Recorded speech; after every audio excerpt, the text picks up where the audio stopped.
I want to show you the iPad Pro. This is the 12.9-inch 6th generation. It has been absolutely wonderful. I have actually been using this as a replacement to a personal laptop. I no longer have a personal laptop. I've just been using the iPad Pro with the Magic Keyboard, and it does everything that I need it to do. The screen is absolutely beautiful. I love that it's not too thick, it's not too heavy. It fits into all the different types of bags that I have, so I can carry it everywhere. It has a basic function of most iPads and even iPhones, where the apps work really well with the iPad. For example, I use a lot of Google Docs, Google Slides, Google Sheets.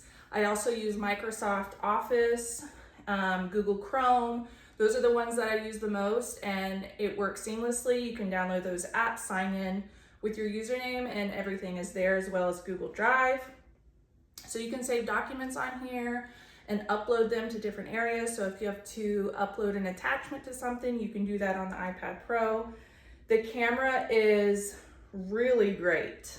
I absolutely love the camera, the recording feature, anything like that. So, I mean, it's a really great camera. Love this iPad Pro, and I highly recommend it.